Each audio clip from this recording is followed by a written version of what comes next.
Ahora sí ya estoy con mi pantalla, Se visualiza. Graciela, ¿no? Sí, se Mira, visualiza. el asunto es el siguiente.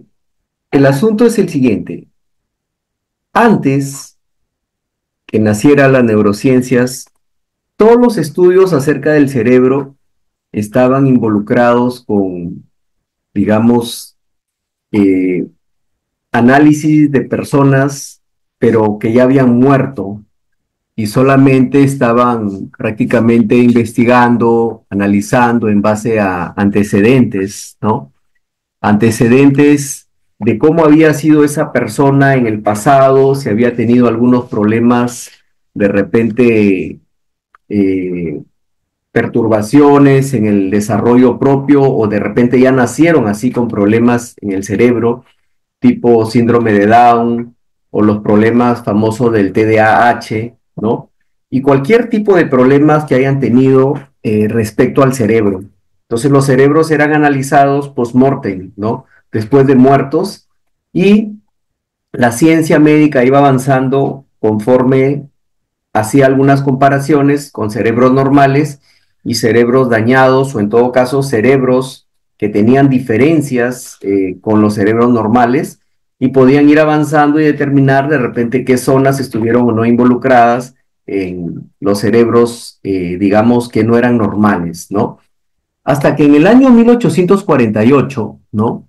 Aquí tenemos una imagen de este señor, Phineas Gage.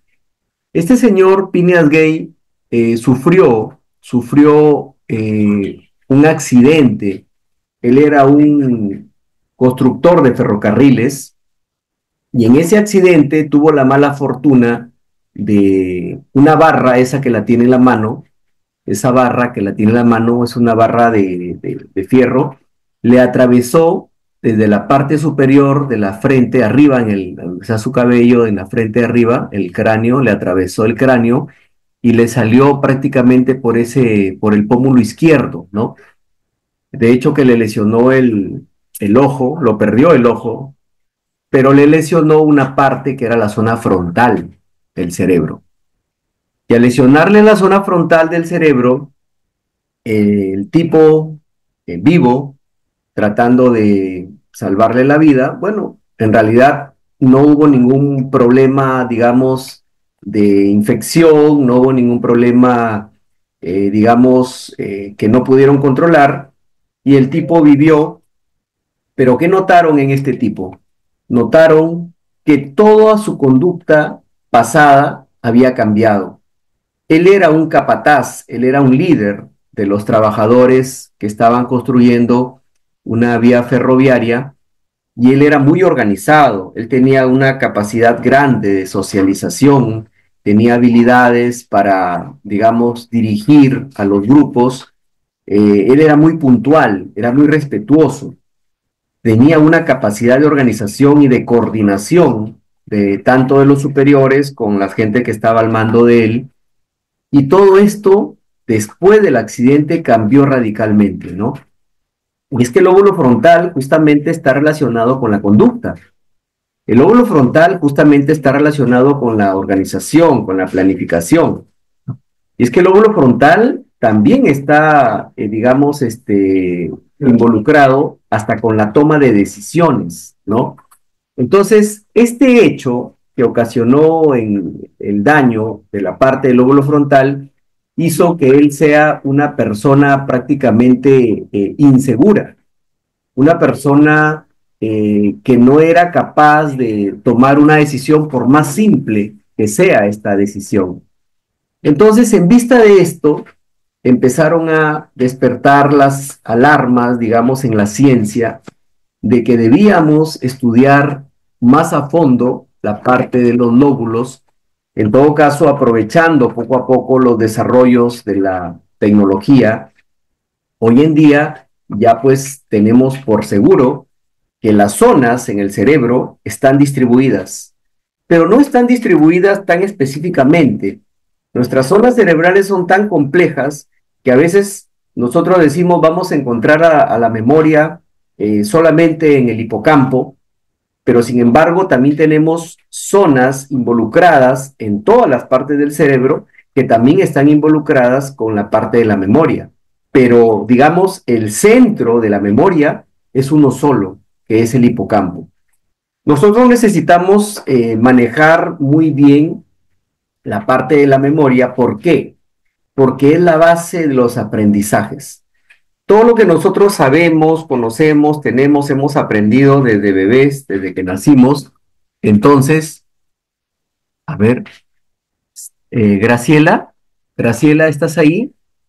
Amor. Sí, Ah, ya, ok, ya la admití ya. Ya. gracias. Entonces, te decía, Graciela, de que en el cerebro, esta alarma que causó el accidente que tuvo Phineas Gage, en la parte del lóbulo frontal, donde se involucró prácticamente todo su comportamiento, su conducta, su organización, su planificación, su seguridad en la toma de decisiones, prácticamente se cayó por el accidente que tuvo, ¿no? Por las lesiones que sufrió el lóbulo frontal. Sin embargo, hoy día, gracias a la tecnología, ¿no? Gracias a los electroencefalogramas, que son los equivalentes a los electrocardiogramas, que se mide prácticamente cómo es la electricidad en el corazón, en el electrocardiograma. Los electroencefalogramas miden cómo es la electricidad a nivel cerebral. Y esa electricidad a nivel cerebral, a ver, voy a hacer un paréntesis para mostrarte una diapositiva importantísima, interesantísima, Gracias.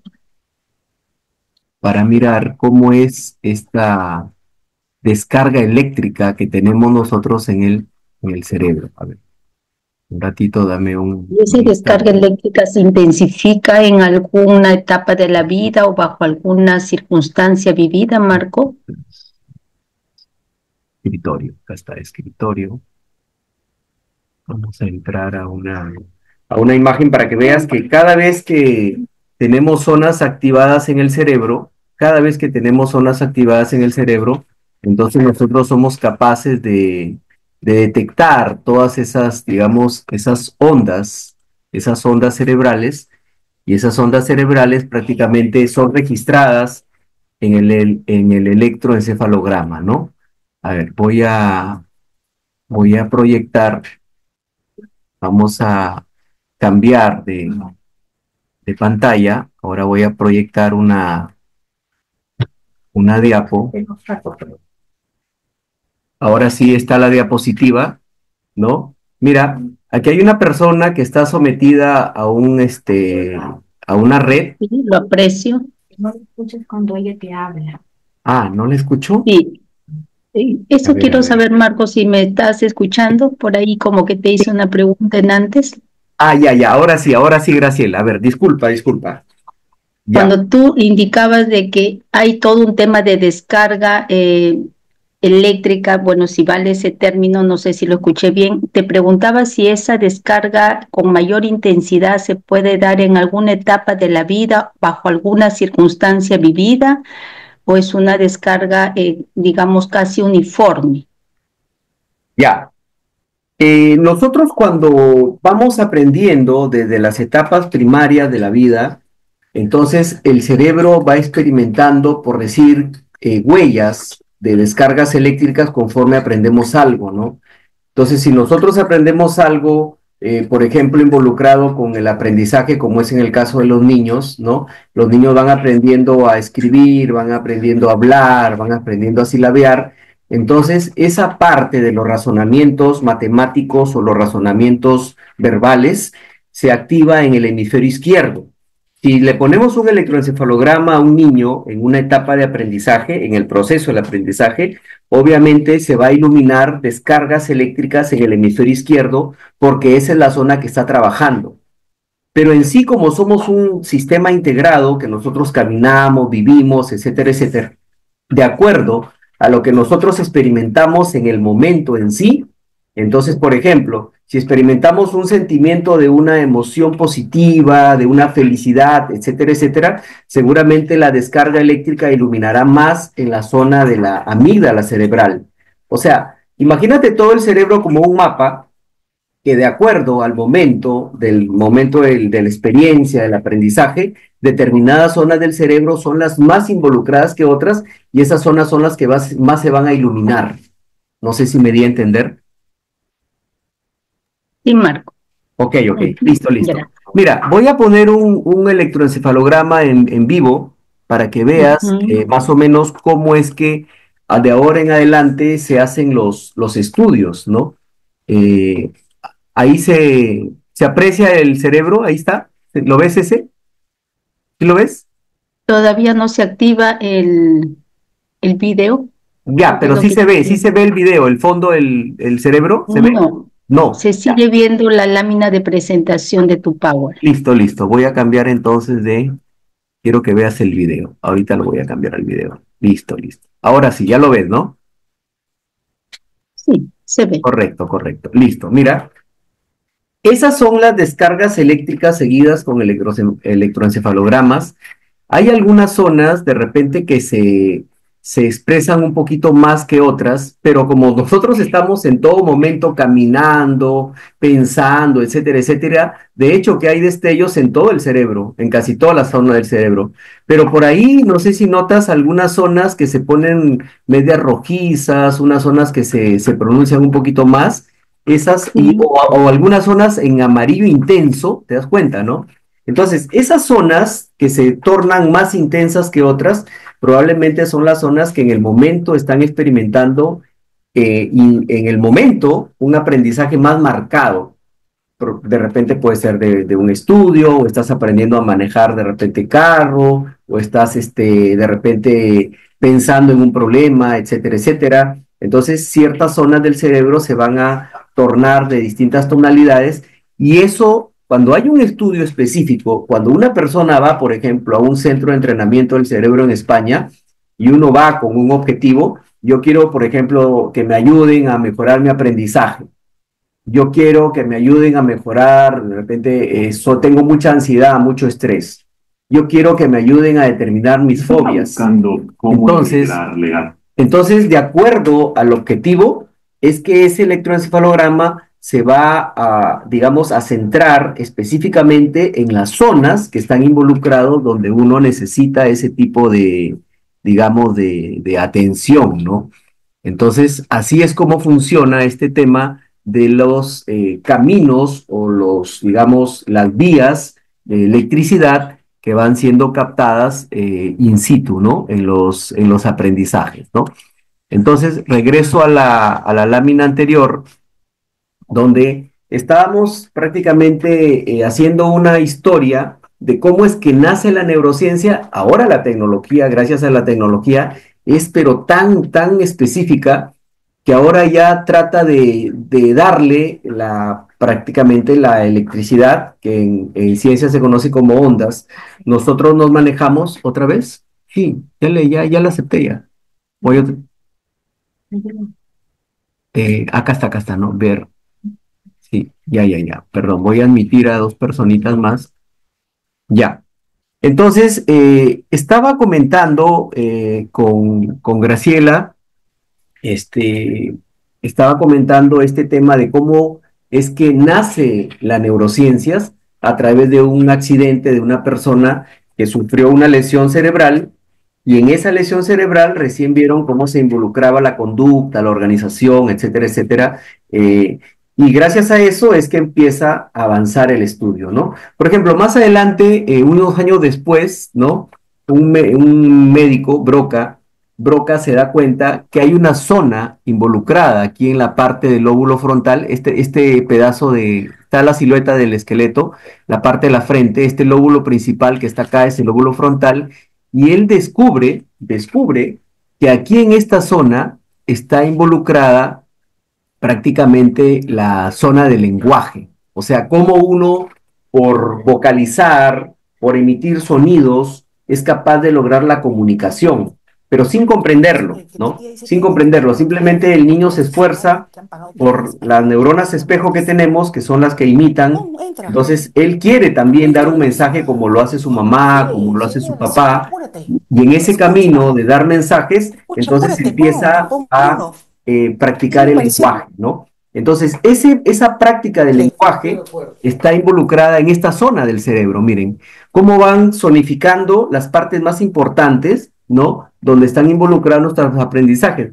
Más tarde, unos 13 años después, este otro señor, Wernicke, se da cuenta de que hay una zona que está relacionada con la comprensión del lenguaje, con la comprensión, o sea, cómo uno codifica palabras, forma oraciones y comprende lo que está hablando, lo que está tratando, ¿no? A ver, hay más participantes. A ver, ¿quién más está por ahí? Ya. Listo. Entonces, así va avanzando la neurociencia hasta que este señor, ¿no? El premio Nobel de Medicina en 1906, Santiago Ramón y Cajal, es un español.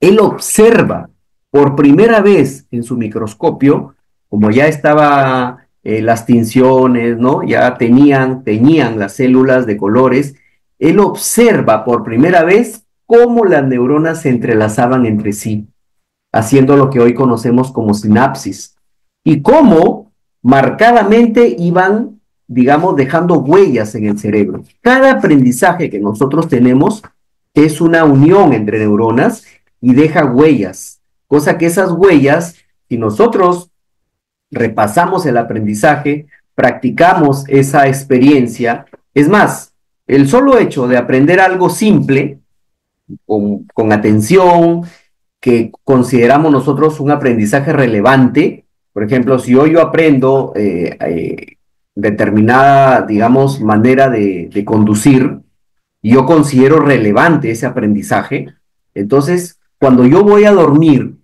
mientras nosotros dormimos, pero eso sí, hay que dormir bien, hay que dormir por lo menos 7 horas, ese aprendizaje el cerebro lo repasa mientras entramos en la inconsciencia.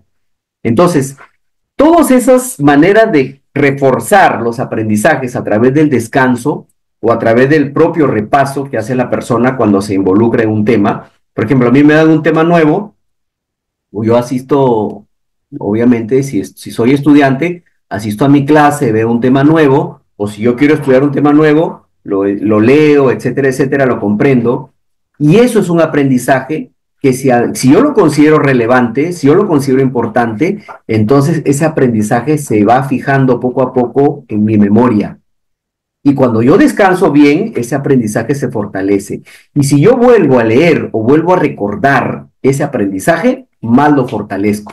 Y la huella se hace más marcada en el cerebro. Estamos logrando aprendizajes a largo plazo. Que si yo no lo tomo como importante el aprendizaje, es más, si yo soy estudiante y estoy sentado en mi clase, y por más que estoy sentado, estoy pensando en otra cosa, o sea, hay cosas más importantes que lo que tengo al frente, que la lección que me está dando el maestro, el profesor, entonces ese no va a ser un aprendizaje significativo para mi cerebro.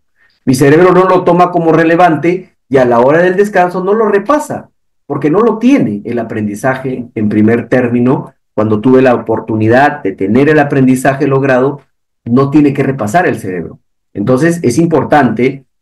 Este señor, Santiago Ramón y Cajal, él observa cómo cuando se están logrando aprendizajes, cómo las neuronas se aproximan, ejercen conexiones y destellan descargas. Entonces, él observa todo eso. Bueno, lo importante es que este señor se da cuenta de algo interesantísimo, que cuando nosotros queremos lograr un aprendizaje adecuado, a ver, ¿alguien está queriendo entrar? No, ya.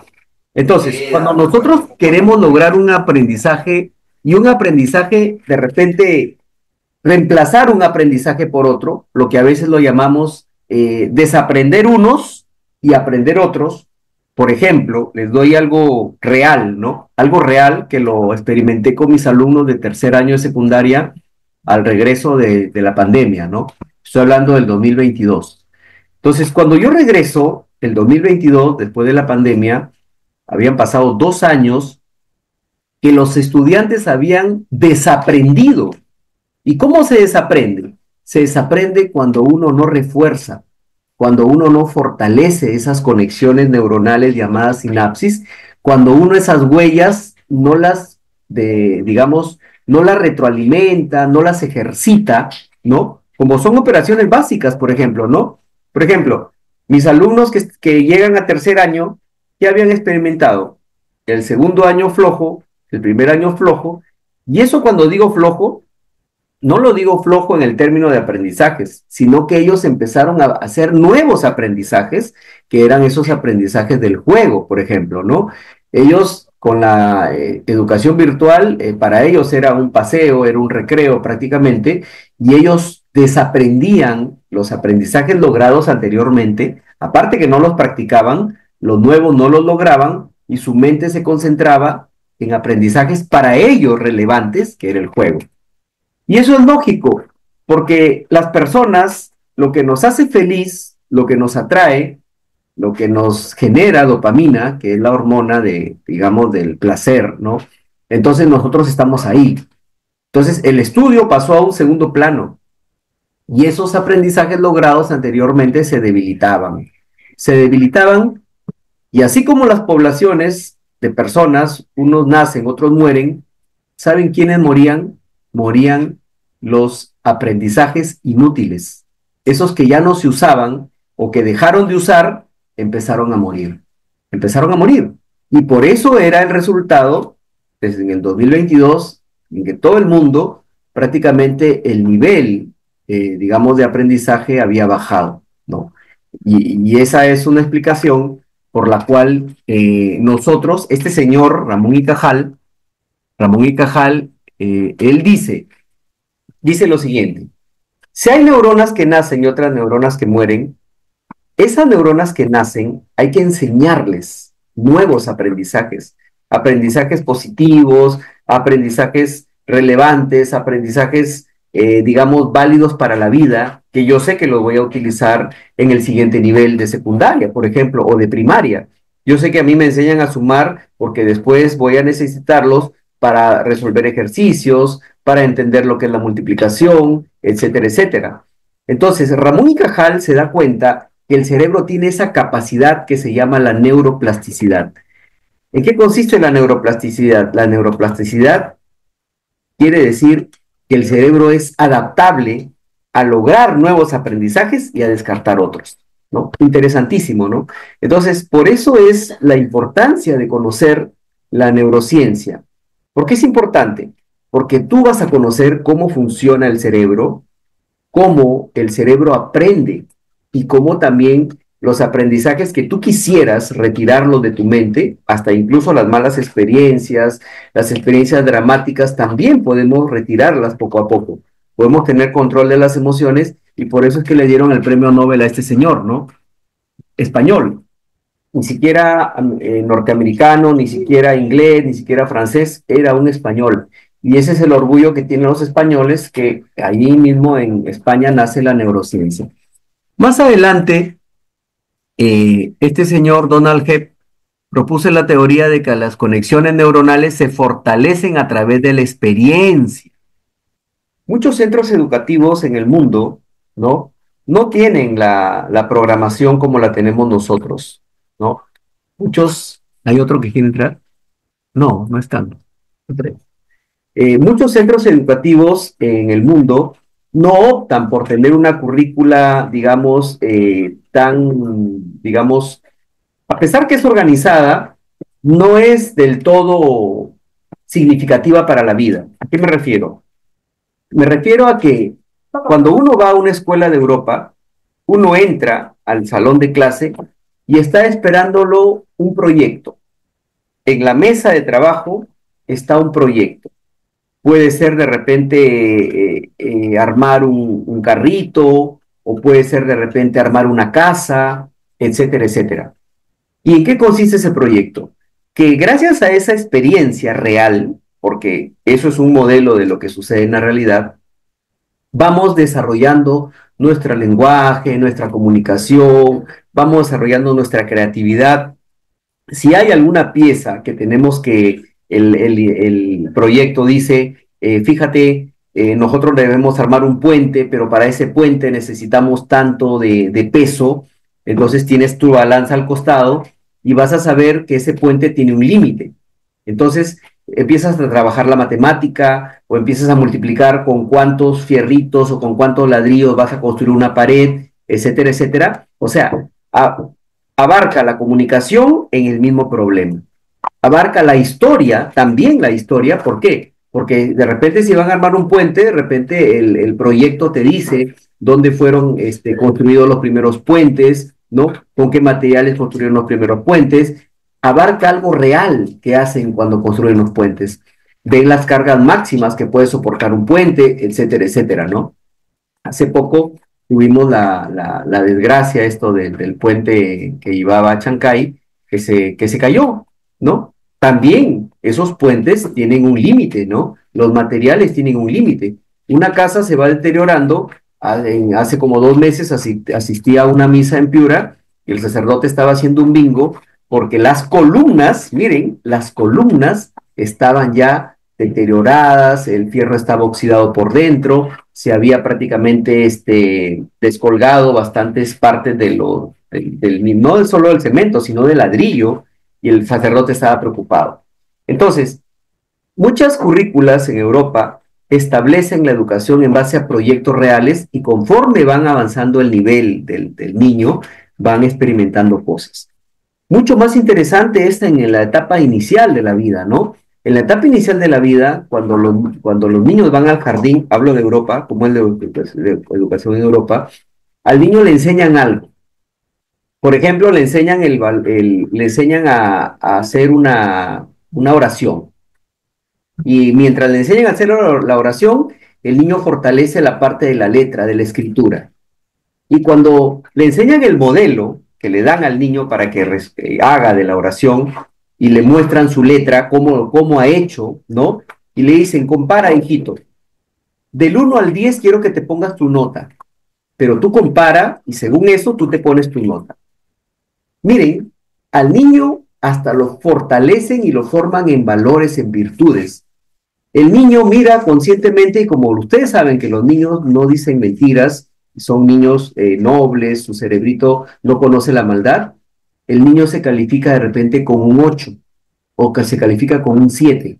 Hasta en eso la educación los invita a que ellos desde niños aprendan y se fortalezcan en valores, en virtudes, ¿no? Si ahora a un niño de secundaria o un niño de primaria tú le das un ejercicio para que te lo resuelva y le dices ponte tu nota, el niño se va a poner 20, ¿no? Se va a poner 20, definitivamente. Entonces, hasta en eso el nivel de educación debería cambiar, ¿no? Yo soy de los creyentes de que lamentablemente nuestro sistema educativo es un sistema implantado y es más, una vez tuvimos una reunión con los supervisores allá, la UGEL Piura, ¿no? Llegó un supervisor, según él, a capacitarnos, ¿no?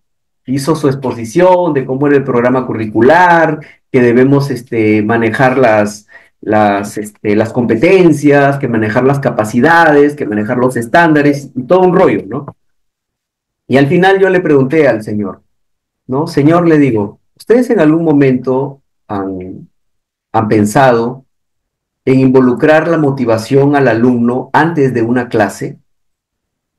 Usted puede tener la mejor intención para enseñar, pero si el alumno no está motivado, el alumno no va a querer aprender, no va a tener logros, no va a cumplir las competencias, las capacidades, los estándares, si no empieza por la motivación. ¿Por qué no ponen ustedes en el programa o como una propuesta motivar al niño, motivar al alumno? Y el supervisor me dijo, mira, interesante, no nos habíamos percatado de eso, ¿no? Es que todo empieza por ahí, todo empieza por la motivación. Si un niño no sabe por qué va a estudiar, por qué se va a sentar, por qué tiene que levantarse temprano, por qué tiene que estar compartiendo trabajos en equipo, si un niño no sabe el sentido de lo que hace, el niño no lo va a vivir, no lo va a experimentar. Entonces, esta parte de lo que habla este señor Donald Hebb, ¿sí? Que las conexiones neuronales se fortalecen a través de la experiencia, es importantísimo, ¿no? Yo siempre lanzo la misma pregunta. ¿Quién de ustedes se acuerda de las experiencias más vividas, ya sean agradables o desagradables? Todos. Todos nos acordamos de las experiencias más emocionantes, positivas o negativas, todos nos acordamos. Y justamente porque ese aprendizaje, aunque un aprendizaje, digamos, positivo o negativo, es un aprendizaje emocional, por ahí parte el aprendizaje. Hay una persona, un médico, ¿no? Que es un español también, ¿no? Los españoles son pioneros en esto de la neurociencia, que dice que el aprendizaje es emocional. Si yo le pongo ganas, si yo le pongo, digamos, como se dice, una meta a por qué hago las cosas, entonces sí la voy a hacer emocionado, la voy a hacer alegre. La vez pasada comparaba yo un colegio rural, porque tengo la posibilidad de comparar allá en Piura, hay colegios en la parte rural en Chulucanas y hay colegios particulares en la zona donde yo vivo, donde yo trabajo, es un colegio particular. Y me contaba el gerente del colegio que lo habían invitado a hacer una exposición. Y yo le digo, la próxima que vaya, le digo a hacer alguna exposición, quiero que les pidas a los alumnos que levanten la mano y digan quiénes tienen ganas de sobresalir en la vida y saben qué cosa van a hacer en la vida. O sea, quiénes tienen ganas de sobresalir en la vida y saben qué cosa van a hacer en la vida. Pregúntales eso y diles que levanten la mano. Porque si tú les preguntas acá a los alumnos de los colegios particulares, ellos ni siquiera lo saben, ¿no? Ellos no tienen Bien, entonces estaba conversando eh, gracias a este señor Hebb, Donald Hebb, entonces remarca que la experiencia es prácticamente indispensable, definitiva y hasta cierto punto es la decisiva para que los aprendizajes sean logrados de manera eficiente, ¿no?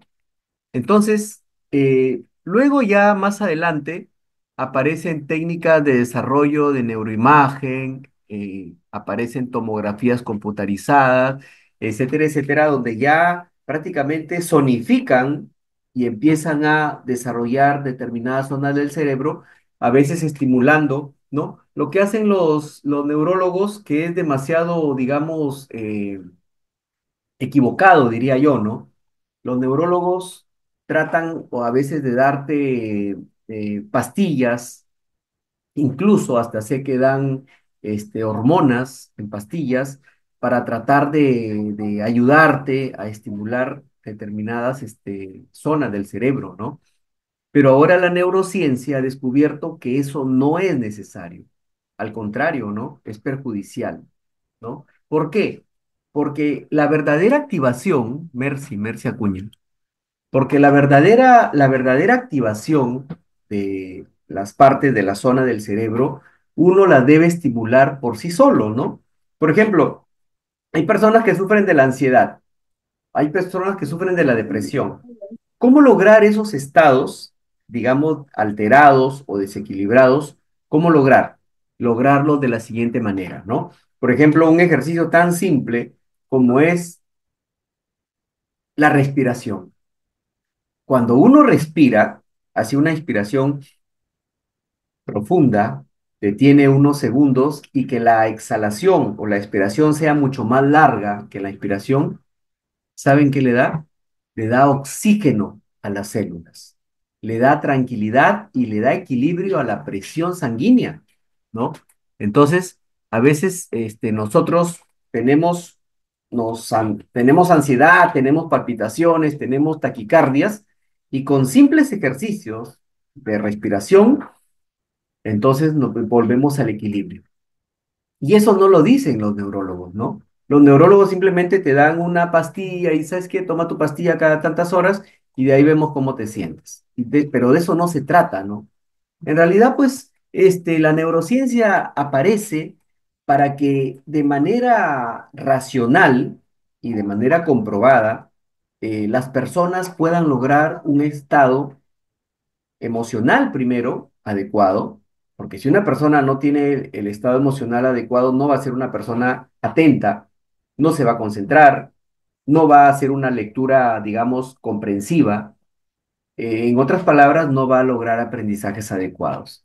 Entonces, hoy día hemos empezado con remarcar un poco cómo empieza este tema de la neurociencia y cómo va avanzando en el día a día, ¿no? Más adelante, por ejemplo, vamos a tener acá eh, la teoría de las inteligencias múltiples, ¿no? De Howard Gardner. También, ¿no? Aparecen estudiosos de cómo a veces dicen, no, pero él no es inteligente para la matemática, pero él tiene talento para la música, no, pero él no es inteligente ni para la matemática, ni para el lenguaje, la comunicación, pero es un gran atleta. No, pero él no tiene inteligencia, él es un gran pintor. Entonces empiezan a tratar de diversificar las inteligencias y tratan de ya no tener un patrón único, ya tratan de ya no evaluar a una persona con un simple test, porque ese test solamente le mide habilidades cognitivas, pero no le mide otro tipo de habilidades. Entonces también, bueno, hay autores que empiezan a hablar sobre las inteligencias múltiples. Estados Unidos, en el año 1990, ya cuando esto empieza a emerger, así como una ciencia importante, como rama del estudio del cerebro, propiamente el cerebro, siempre el cerebro ha sido un misterio, ¿no? Hay algunos que dicen que solamente usamos la décima parte o el 10% del cerebro, ¿no? Y aún así, antes de seguir hablando, una vez le lanzaron la pregunta a Albert Einstein. Le dijeron, señor Albert Einstein, o sea, si usted es un genio, usted es un superdotado, ¿cómo puede? A ver, tres personas esperando. A ver, vamos a ver. Aceptar, disculpen, disculpen. Admitir, admitir, admitir. Ya está. A ver, justamente estaba hablando de que ya en el año 1990, cuando se empieza a dar importancia ya al estudio del cerebro, Estados Unidos lanza una alerta y le llama, a partir de los 1990, le llama la década del cerebro. ¿De qué se dan cuenta? Ya se están dando cuenta de que el cerebro tiene algo más escondido. Les decía que una vez les preguntaron a Albert Einstein, señor Albert Einstein, usted es toda una genialidad. O sea, ¿qué hace usted para ser tan genio? ¿Y saben qué responde Albert Einstein? Y ustedes sacarán sus propias conclusiones. Dice, yo soy 90% de perseverancia, 90% de trabajo, de esfuerzo. Yo estoy ahí indagando, analizando, y solamente soy un 10% de lo que ustedes llaman genialidad. De repente es un poco de creatividad, más que lo normal, pero yo soy 90% trabajo, perseverancia. Tomás Alva Edison inventa el foco eléctrico y a él le tomó más de 200 experimentos. Miren, confirmamos lo que dice Albert Einstein, perseverancia, ¿no? Y es que cuando uno se involucra con las cosas, ¿saben lo que hace? Desarrolla sus aprendizajes. Hace que su cerebro se vuelque en una investigación de llegar a la solución. Y cuando el cerebro se involucra en una investigación de llegar a la solución, entonces el cerebro trabaja por dentro. ¿Y saben qué cosa es eso? Darle metas al cerebro, ¿no? Lo que, lo que estaba hablando hace un rato, ¿no? Si el alumno fuera alegre, el alumno fuera consciente de que va a aprender algo para la vida, de que, ¿sabes qué, hijito? Vas a aprender algo porque tienes que leer, vas a aprender a leer porque vas a leer cuentos, porque vas a leer libros, tienes que aprender a leer y tú vas a ir alegre a aprender. Entonces, si el niño sabe a qué va al colegio, el niño tiene una meta ya cifrada. ¿Cuál es la meta? Aprender. Y como tú le das ese estímulo, le das alegría, le involucras en algo que va a ser importante para su vida, entonces él va a ser feliz. Yo cuando tengo estudiantes, Elizabeth Figueroa, admite, cuando yo tengo estudiantes que sé que están muy bajos en sus notas, yo hago una pausa antes de mi clase y les explico, ¿no? Les explico que no importa cuáles sean sus problemas que tengan en la vida, y les cuento un caso real de un alumno que vivía con su padrastro. Les cuento esta historia que es real, ¿ah? Y él vivía con sus hermanastros y vivían obviamente en la casa del padrastro con los hermanastros, pero a él lo discriminaban. lo discriminaban, a él no lo tenían en cuenta, y es más, los hermanastros a veces le pegaban, ¿no? Y él no veía el momento en salir de su casa y llegar al colegio. Y él, ¿saben qué hacía en el colegio? Golpeaba a sus alumnos, golpeaba, les pegaba, todo lo que le hacían en su casa, él llegaba con una cólera al colegio a descargar su ira, su cólera, ¿no? Y él era un alumno problema, porque era el pegalón, era el que más andaba fuera de clase, ¿no? Lo botaban de la clase. Y cuando yo le logro enseñar a él en tercer año, ¿sí? Le logro enseñar a él en tercer año, entonces, él, yo siempre lo lanzo a un concurso de química, le digo, voy a empezar a inscribir para prepararlos para un concurso de química. Si logramos un lugar importante, vamos a viajar a Lima, el colegio le va a pagar los gastos de estadía, la alimentación, y de repente vamos a hacer algún paseo especial en Lima. Y si nos va muy bien, de repente podemos aspirar a ir a alguna parte del mundo, ¿no? Porque también está la clasificación para las mundiales. Entonces, el alumno problema, levanta la mano y me dice, profesor, inscríbame. Le digo, ah, no, tú no puedes ser parte del grupo porque tú tienes demasiados problemas acá en el colegio, ¿no? Eres indisciplinado, te peleas con tus compañeros, los golpeas a algunos, te portas mal en clase, contestas mal a los profesores y los profesores te paran votando, etcétera, etcétera, ¿no?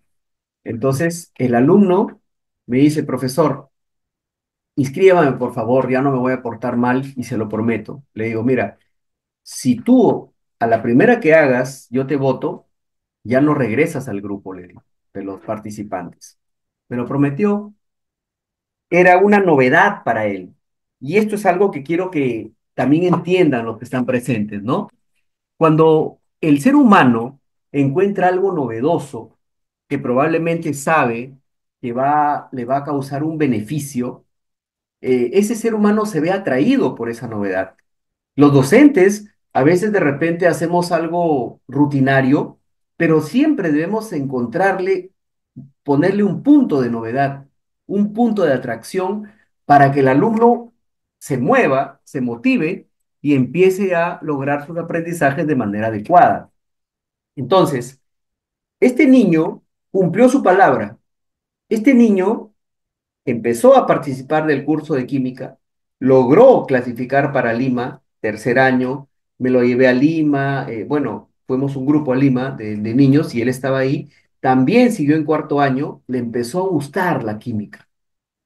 No de la noche a la mañana, no se comportó bien del todo, pero sus comportamientos fueron mejorando. Lo que les decía temprano a los que estaban, digamos, participando desde el inicio, ¿no? Nosotros, cuando no practicamos un aprendizaje, ese aprendizaje se va debilitando y poco a poco muere ese aprendizaje cuando no lo ejercitamos. Porque cuando no ejercitamos un aprendizaje es porque no lo consideramos relevante y empezamos a practicar, potenciar aprendizajes relevantes y ellos son los que sobreviven. Porque así como nacen personas y mueren personas, en el sistema nervioso sucede lo mismo. Nacen neuronas, mueren neuronas. ¿Y quiénes mueren? Las conexiones que las detectan inútiles. ¿Quiénes son las conexiones inútiles?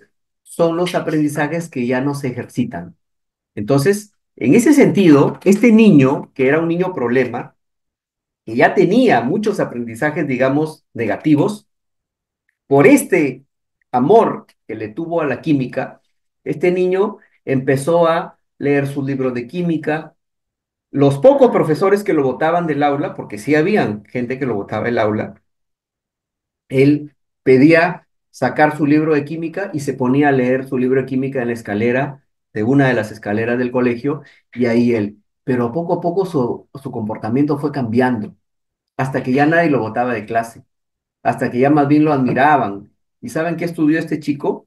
Este niño, que ahora ya es un ingeniero, es un químico puro, estudió en San Marcos, química pura, hizo su propio proyecto de cerveza es un chico súper exitoso, ya creo que va por su segunda maestría. ¿Y saben qué pasó en su cerebro? Pasó lo siguiente. A ver, ahí no. Pasó lo siguiente en su cerebro. De haber sido un cerebro, digamos, convulsionado con problemas, con dramas, con traumas, etcétera, etcétera, este niño vio una oportunidad en el curso de química, vio una oportunidad de cambiar su vida. Yo estoy completamente seguro, alguna vez lo voy a entrevistar y colgaré el video de la entrevista con él, pero yo estoy completamente seguro que este niño sabía que no podía pelear en la casa de su padrastro con sus hermanastros, sabía que su mamá no lo podía defender cada vez que lo Vaya. discriminaban, lo trataban mal, sabía eso, pero él sabía que él iba a crecer, que los años iban a pasar poco a poco. Y él sabía que en la vida él tenía que ponerse una meta, tenía que ponerse una meta y decir, yo quiero ser esta persona. Y justo le presento el curso de química, empezó a tener amor en la química y ¿saben qué dijo? Yo voy a ser químico. Y ahora es químico, ahora es un gran profesional. Y ese pasado, que fue temporal, no le importó para ser feliz. O sea, es una muestra, ¿no? Es una muestra de lo cual las personas podemos programar lo que nosotros querramos ser, al margen de las dificultades, de los dramas, de los traumas que podamos tener. Como lo decía, hace poco me había levantado y estaba viendo un video de una neurocientífica. Este premio Nobel, Santiago Ramón y Cajal, ¿saben cuál era su dicho de él? Decía que nosotros, si nos proponemos, podemos ser escultores de nuestro cerebro. O sea, si nos proponemos, podemos esculpir poco a poco nuestro cerebro y moldearlo de acuerdo a lo que querramos ser. Santiago Ramón y Cajal, año, bueno, primeros años de 1900, ¿no? 1906. Y saben, ahora tanto ha avanzado la neurociencia, pero tanto ha avanzado y sigue avanzando, que ahora dice que el propio cerebro, si se lo propone, es capaz de esculpirse a sí mismo. O sea, ser escultor de él mismo, el propio cerebro, ¿no? Entonces, el mensaje es el siguiente, que nosotros seamos lo que seamos, tengamos los aprendizajes que tengamos, sean positivos o sean negativos, o tengamos de repente las fobias, los miedos que tengamos, todo eso nosotros lo podemos cambiar. ¿Y saben por qué lo podemos cambiar? Porque nuestro cerebro nos presenta eso, que se llama neuroplasticidad, ¿no? Lograr adaptarnos, lograr nuevos aprendizajes y dejar otros que se vayan poco a poco desvaneciendo y vayan desaprendiendo, como lo llaman algunos. Entonces, de esa manera, sin hablar de, digamos, de creencias o hablar de fe, porque también estoy seguro que algunos de los presentes estarán pensando, pero profesor, ¿y dónde está la fe? ¿Dónde está Dios? No estoy tocando para nada a Dios, no estoy tocando para nada la fe. Obviamente, yo solamente me baso en que esos aprendizajes que nosotros tenemos hoy por hoy, ¿sí? Esos aprendizajes que tenemos hoy por hoy son el resultado de nuestra genética, son el resultado de lo que adquirimos en la familia, son el resultado de lo que hemos adquirido en el colegio, en la escuela, en la universidad, y son el resultado de la sociedad, que probablemente sea hoy por hoy la más influyente. ¿Por qué digo hoy por hoy la más influyente? Porque ahorita la sociedad está distraída con la tecnología, porque ahorita la sociedad está distraída con las modas, con las posturas, etcétera, etcétera, ¿no? Y lamentablemente nuestras neuronas, ¿qué hacen? Imitan, lamentablemente imitan. Entonces, nos enfrentamos en una era donde tenemos la necesidad de conocer a nuestro cerebro y tenemos la necesidad de que nuestro cerebro sea el que dirija nuestra vida de acuerdo a lo que nosotros querramos que suceda. O sea, no podemos esperar que la gente o que el profesor o que el profesional o que nuestro padre, nuestra madre o nuestro amigo más cercano nos diga lo que tengamos que hacer. Nosotros tenemos que elaborar en la cabeza nuestras metas, nuestros objetivos. ¿Cómo creen que se construyó el avión? ¿Cómo creen que se construyó el submarino? Primero lo dibujaron, primero miraron a las aves, primero miraron a la ballena, primero miraron cosas y después el cerebro lo empezó a esculpir en su cabeza, lo empezó a construir, empezaron a hacer los diseños y ahora tenemos los grandes, digamos, transportadores bajo el mar, transportadores en los aires. Ahora son los drones los que pelean, ya no pelean ahora los soldados, ya no pelean ahora, ahora pelean los robots. Bueno, dicen que va a ser la era, se viene la era de la inteligencia artificial, pero la inteligencia artificial tiene un detalle, ¿no? Que justamente porque no es, digamos, depende de la energía, depende de cómo se elabora un programa, que a veces por ahí hacen alguna trampa en los programas, la inteligencia artificial puede fallar. Incluso no sé si ustedes han visto el chat CPT, GPT, el chat GPT dice eh, pueden haber errores. Y si hay errores, leía yo el periódico hace 3 días, un periódico virtual, decía que habían sometido a la inteligencia artificial a desarrollar el examen de la uni y había fallado tremendamente, ¿no? Entonces, por si acaso, no digamos o no nos esperancemos en que la inteligencia artificial se viene y va de repente a solucionar la vida y va a reemplazar a los seres humanos. Todavía no tengan esa idea, por favor, porque no es correcto, no es correcto. Hay muchas cosas en que la inteligencia artificial puede ayudarnos abordar temas, de repente organizarnos mejor, pero no puede reemplazar al ser humano, no puede hacerlo, ¿no? No lo va a hacer tampoco. Entonces, Estados Unidos lanza el estudio sobre todo de la corteza prefrontal, lanza el estudio de esta parte importantísima que les hablaba, de que es la responsable de la conducta, de la toma de decisiones, de la planificación, de la organización y de los aprendizajes. ¿Y saben qué otra parte es importante? De las emociones, ¿no?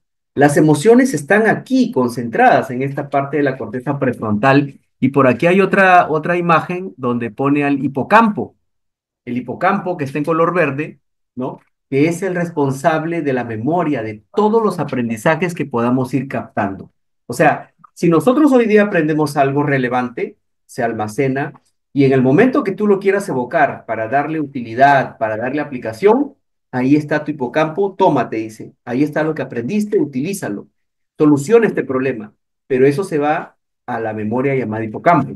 Entonces, el estudio por sobre todo, cuando lo lanzan en 1990, va dirigido a la corteza prefrontal, va dirigido al hipocampo, la amígdala. La amígdala también como principal responsable de las emociones, de los sentimientos, ¿no? Antiguamente, bueno, mientras no había mucho estudio, decían, te amo, te quiero con el corazón. No, se quiere con la amígdala cerebral, ¿no? Entonces, las emociones, el centro de las emociones está básicamente en la amígdala cerebral, no en el corazón, ¿no? Sino que es una manera de relacionar, digamos, la parte del romanticismo, ¿no? Ya nos hemos acostumbrado, ¿no? Lo dibujan a Cupido por ahí atravesando con una flecha el corazón, pero quiero que sepan que la parte emocional, la parte emotiva, la parte sentimental, la parte del amor, nace aquí en la amígdala cerebral. Entonces, más adelante siguen el avance, ¿no? Se habla de la neuroplasticidad, que ya lo había anunciado Ramón y Cajal, pero ahora los estudios comenzaron a mostrar que el cerebro humano puede organizarse y adaptarse a lo largo de la vida, revolucionando nuestra comprensión del aprendizaje. Miren, ahí hay una persona meditando, ¿no? En la India, en la China, en varios lugares del mundo, hay muchas culturas que hacen lo que es la meditación y el yoga, ¿no? En realidad, este tema de la meditación y el yoga es un tema que involucra a la parte emocional, le da tranquilidad, le da un equilibrio a la parte emocional. Una persona que hace yoga es una persona que fácilmente se puede concentrar cuando quiere adquirir un aprendizaje relevante, entonces se olvida de todo lo que está a su costado y ya tiene un objetivo. Me voy a concentrar en esto y lo logra, ¿no? Las personas que hacen meditación, que hacen yoga, lo que hacen es concentrarse, se cierran sus ojos y se ponen a darse cuenta que existen, ¿no? Empiezan a experimentar, sentir algunas partes de su cuerpo. ¿Y saben qué están haciendo? Están concentrándose, están entrenando al cerebro. Ah, voy a sentir mi mano, que existe mi mano. Y entonces toman atención en lo que es su mano. Voy a sentirme que estoy apoyado sobre mis piernas. Voy a sentirme, entonces ponen atención en determinada zona. Si por casualidad la persona que está haciendo yoga tiene dolor de cabeza o tiene algún dolor porque se ha golpeado o se ha herido, experimenta ese dolor, pero no lo juzga, no le da explicación al dolor, simplemente se da cuenta que le duele esa parte. Y cuando le duele esa parte, ¿saben qué hace? Se concentra en el dolor de esa parte, pero solamente en el dolor. No le da explicación, ni juzga, ni hace nada. Entonces, el meditar, que va acompañado con la respiración, es lo mejor que podemos hacer cada día. Todos los días debemos hacer unos 15 minutos y los que tienen más tiempo y disponen, hagan 30 minutos de meditación. Eso se llama el mindfulness, ¿no? La meditación profunda.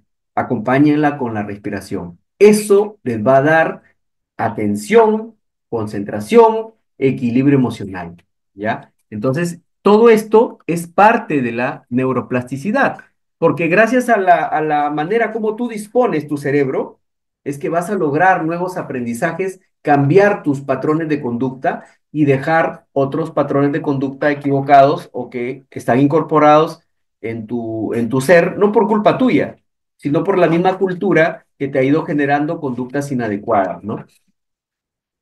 Aquí en el 2004 se descubren las neuronas espejo, ¿no? Temprano les hablaba de que nosotros aprendemos por imitación. Nosotros aprendemos por imitación desde que estamos pequeñitos y aún así grandes aprendemos por imitación. Por ahí escuchan una canción novedosa y ahí estamos imitando la canción porque es pegajosa. Por ahí aparece alguien que se pinta el cabello de tal color, también me provoca y por imitación. Entonces, nosotros aprendemos por imitación, pero por imitación también debemos orientar nuestros aprendizajes a que imitemos lo mejor, pues, ¿no? Imitemos de repente el hermano menor puede tener un ejemplo, si no lo tiene en el hermano mayor, de repente ver un ejemplo en algún compañero de clase o de repente ver el ejemplo de su papá, de su mamá, pero imitar en las cosas buenas, en las cosas positivas, ¿no? Porque nosotros aprendemos por imitación. Entonces, en el 2004 descubren a las neuronas espejo, ¿no? Las neuronas tienen un montón de nombres. Por aquí, una de las más importantes son las neuronas espejo, ¿no? Y esta es la parte más importante, que gracias a este estudio del cerebro es que nosotros lo podemos orientar a la educación. Nosotros orientamos el estudio de la neurociencia a la educación y eso es un gol, porque gracias a que un estudiante pueda tener su control emocional, gracias a que un estudiante pueda tener metas, gracias a que un estudiante pueda saber el sentido por el cual va al colegio, va al jardín, va a la universidad, gracias a que un estudiante puede organizarse, planificarse mejor, porque ya conoce las zonas de su cerebro que tiene que activar, entonces basta que uno le dé metas a su cerebro con una visualización del futuro que él quiere ser. Una vez le preguntaron a un niño en un cumpleaños, hijito, ¿qué quieres ser? Le decía el payaso. Y el niñito le respondió, quiero ser bombero. Ah, qué bien, quieres ser bombero. ¿Quieres apagar incendios? Sí, sí, quiero ser bombero. ¿Tú qué quieres ser, hijito? Yo quiero ser policía. Quiero tener capturar a los ladrones. Ah, muy bien, hijito, quiero ser policía. ¿Tú qué quieres ser? Yo quiero ser médico. Quiero curar a los enfermos. ¿Tú qué quieres ser? Quiero ser millonario, respondió un niño. Quiero ser millonario. Y el payaso lo miró. ¿Cómo qué? ¿Qué quiere ser? Quiero ser millonario. Yo creo que ese niño responde a algo que siente en el interior. Ese niño tiene una ambición. Ese niño, de repente, en su poca experiencia, tiene la imagen, de repente, de la abundancia del millonario. Y ese es su deseo, ¿no? Y ese niño ya está grande, ¿no? Ya está grande, es un joven. Y ese niño siempre tiene en su cabecita esa meta, ¿no? de ser grande, ahora ya está encaminado a ser un profesional, y si ese niño sigue visualizándose como esa persona que él quiere ser, entonces lo va a lograr. No hay cosa que el cerebro no pueda lograr. Lo que tiene que hacer usted es darle la meta, darle la imagen. El cerebro tiene algo interesantísimo, ¿no? Se nos va a acabar en unos minutos. El cerebro tiene algo interesantísimo. No diferencia lo real de lo virtual, simplemente lo crea como imagen, como algo virtual, pero lo crea sin tenerlo al frente, ¿ah? Eso es lo que tiene el cerebro. O sea, yo puedo tener al frente la laptop, la veo, mi cerebro es consciente que estoy frente a una laptop, pero de repente puedo estar sentado en la mesa y puedo imaginarme que tengo una laptop y que estoy manipulando la laptop. Entonces, el cerebro no diferencia lo real de lo virtual, simplemente lo asume como una experiencia. Y si el cerebro lo asume como una experiencia, es tomado prácticamente como real. ¿Saben qué hace el cerebro? Lo toma como un objetivo a cumplir, como una meta que realizar. Entonces el cerebro se las cree. Entonces hay algunos trucos que yo les digo a los chicos. Chicos, como el cerebro no diferencia lo virtual de lo real, hay que hacerle ese juego al cerebro. Hay que hacerle ese juego. Cuando usted entre a clase, usted diga, repita, qué alegre, qué alegría siento, voy a entrar a la clase de matemática, qué alegría siento, voy a entrar a la clase de ciencia, voy a aprender mucho, como yo sé que voy a ser un doctor, entonces me va a ayudar a aprender biología, me va a ayudar a aprender física, a aprender química, qué alegría siento. O sea, si uno se automotiva, prácticamente le está generando al cerebro que lo experimente. No es que sea un engaño, ¿ah? Es un trabajo, es un juego que usted le va a hacer al cerebro, ¿sí? Entonces, como el cerebro no diferencia lo real de lo virtual, usted tiene esa capacidad de generar lo que usted quiera generar. Entonces, eh, vamos a, un ratito, no vayan a cortar todavía. Vamos a hacer una pausa, por favor, les voy a pedir hacer una pausa y vamos a tomarnos un descanso de unos 10 a 15 minutos, ¿ya? En 10 a 15 minutos, por favor, les voy a agradecer. Regresamos y retomamos el curso, ¿ya? Vamos a hacer una pausa de 10 a 15 minutos y seguimos, ¿ya? Les agradezco y los espero en 10 a 15 minutos, ¿ya? Gracias. Ya se va a cortar el Zoom, ¿ya?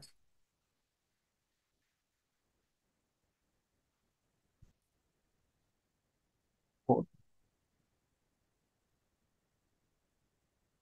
por si acaso la grabación final la van a tener, ¿ya? Cada uno la va a tener la grabación final.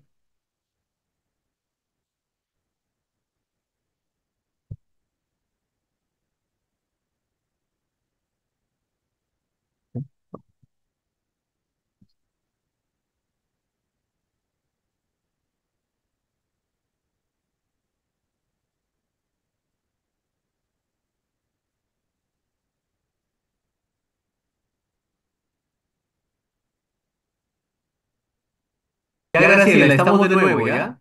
Estamos de nuevo, Graciela.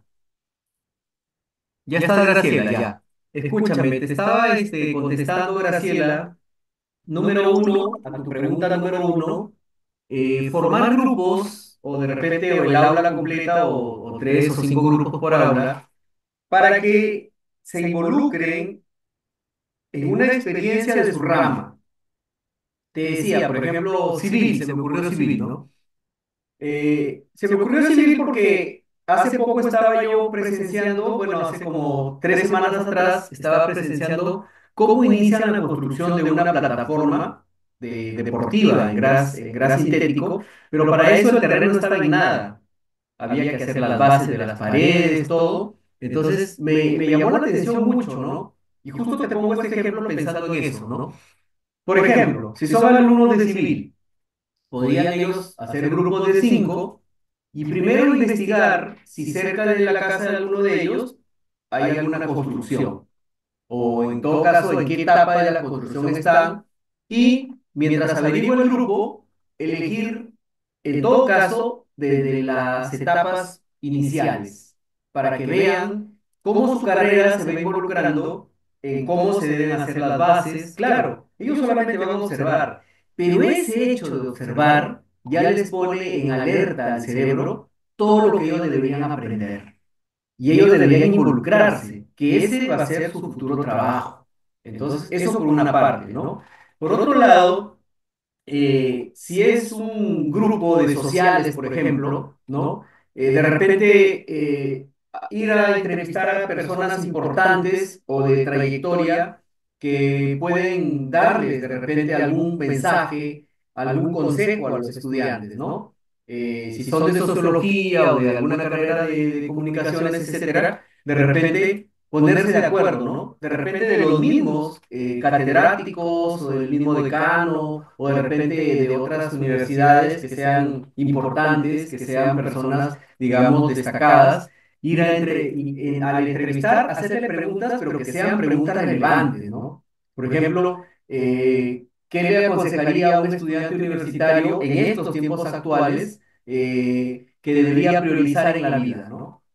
O por ejemplo, en este momento, ¿qué opinión tiene usted de los medios de comunicación o en todo caso la parte de la Internet, si toda la información de la Internet es válida o no es válida, ¿no? Porque ahora lamentablemente como nosotros no leemos, simplemente vemos la noticia y la damos por verdadera y eso es lo que vamos a divulgar, ¿no? En todo caso, ellos van a tener las pautas y seguramente les van a decir de que estudien la fuente, ¿no? Que vean la fuente de dónde viene para que de repente la puedan después divulgar, promocionar. O sea, en cada área, en cada campo, hay que lograr que el estudiante tenga una experiencia de lo que va a ser su futuro, ¿no?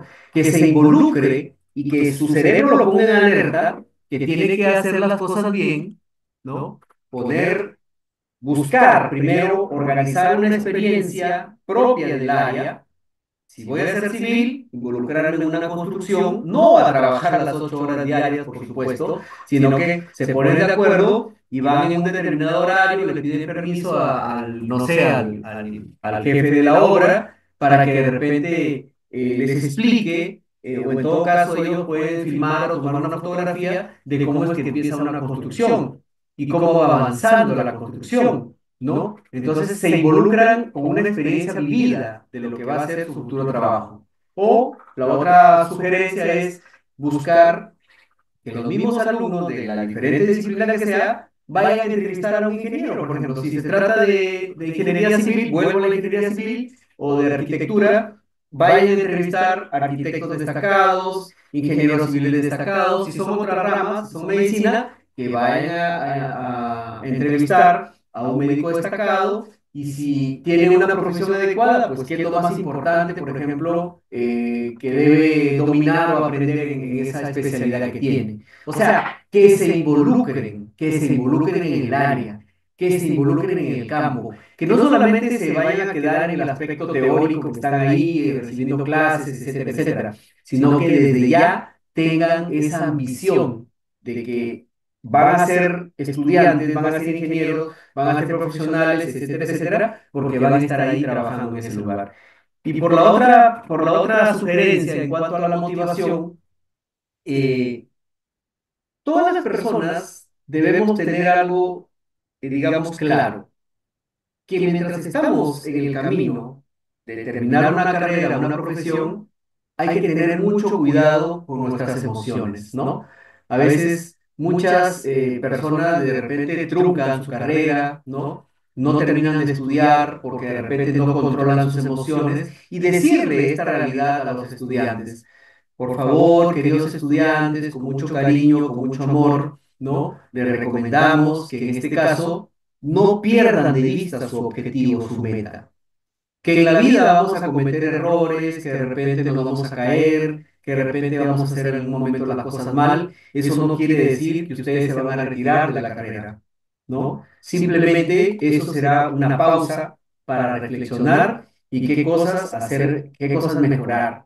Pero por favor, todas las personas no son perfectas del todo. No todos van a hacer siempre las cosas correctas y seguir el camino correcto. Si por casualidad tienen alguna dificultad en la vida, ahí está el área social, ¿no? Ahí está el área social, ahí está el área de psicología, busquen un consejo adecuado, pero no desistan en su carrera. Para nada desistan, porque si ustedes están aquí sentados es porque sí tienen la capacidad, porque sí tienen las actitudes y tal vez sí tienen la vocación. Pero que un traspiés en la vida no sea causa de desmotivación, no sea causa de que salgan y se vayan y huyan de las aulas, que no sea causa de ninguna manera, ¿no? Eso sería lo que yo sugiero en cuanto a tus preguntas, Graciela. No sé si de repente quisieras... Gracias, estimado Marcos. Sí, ha sido muy, muy importante. Mira que han ido surgiendo también de mi parte algunas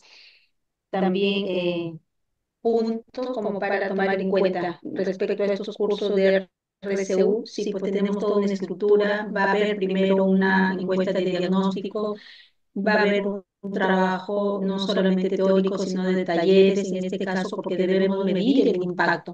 Pero es muy importante el inicio, ¿no? Porque ya yo lo he visto en una primera experiencia, que recién va a ser esta una segunda vez que tengo a mi cargo estos cursos, y muchos de los docentes me decían, profesor, entra al aula o entra a mi aula de Zoom, motívelos para que ellos puedan hacer las actividades. Entonces, estaba viendo y pensando en voz alta videos, imágenes, primero que la sugerente me proporcione para que yo conozca un poco en el contexto en el que se desarrollan estas señoras, con bajos recursos, pero aún así se autogestionan con sus ollas comunes, con sus comedores populares. Entonces eso va a sensibilizarles. Y aparte, estaba pensando también pedirle a la subgerente, a la gerente de estos programas sociales, que hagan también un corto video donde pues indiquen a nuestros estudiantes lo relevante de esos proyectos, ¿no? Que va a permitir que estas personas puedan generar sus emprendimientos, porque somos de la carrera de Administración de Empresas. Gracias, Marco, muy amable. Ya, Graciela. Muy bien. Justamente después de la parte de lo que es la inteligencia emocional, ¿no? Vamos a ver la parte de la motivación, pero desde ya le digo que no hay mejor motivación que tener metas en la vida, ¿no? Esa es primordial. La persona que no tiene metas en la vida no va a estar motivada para nada, absolutamente. Es más, estará de un camino en otro camino, porque nunca tuvo las cosas claras, ¿no? Entonces, el mejor inicio que puede tener una persona desde que es pequeñito, y aún sea súper pequeñito, que esté en el jardín o lo que sea, es saber qué meta tiene, ¿no? A qué cosa va a llegar por irse a sentar, por irse a jugar, por irse a relacionar. Él lo va a entender, él lo va a entender. Si tú le explicas, mira, hijito, tú vas a ir a aprender, vas a cantar, te vas a alegrar, vas a sentirte feliz, pero ahí tú vas a salir leyendo, vas a salir sabiendo los números, él se va a motivar, él lo va a entender. Y es más, cuando vaya en el trayecto de su aprendizaje, solito va a ver carteles, va a empezar a leer, te va a empezar a contar qué hizo, etcétera, etcétera, ¿no? Entonces, no hay mejor motivación como trazarse metas. Y metas, ojo, metas que pueden ser a largo plazo, que pueden ser a mediano plazo, metas que pueden ser a corto plazo. Esas metas que se tracen tienen que ser metas realistas también, metas que sean medibles, metas que sean claras. Muy bien, entonces seguimos con este tema de la parte de los neurotransmisores. Estamos por hablar de la neurogénesis, ¿no? Miren, así como las poblaciones nacen, otras mueren, lamentablemente, igual les decía que es el sistema nervioso. Lo que hay que aprovechar es que estas células que nacen todavía son células bebés, son células llamadas a nivel de medicina indiferenciadas, no tienen funciones. Y a estas células bebés es que les vamos a dar aprendizajes positivos, aprendizajes que sean parte de nuestras metas, ¿no? Entonces, darles aprendizajes y fortalecerlos al mismo tiempo. ¿Cómo los vamos a fortalecer? Por el recuerdo, ¿no? Por el recuerdo, lo vamos a fortalecer. De repente me siento después de mi clase, en la tarde o en la noche, me siento a hacer mis resúmenes, a hacer mis mapas conceptuales, y esto se llama desarrollar una técnica de estudio. Desarrollando una técnica de estudio es lo mejor que se puede hacer, porque gracias a la técnica de estudio nos involucramos más, ¿no? Nos adentramos más y eso hace que todo se vuelque en la memoria a largo plazo.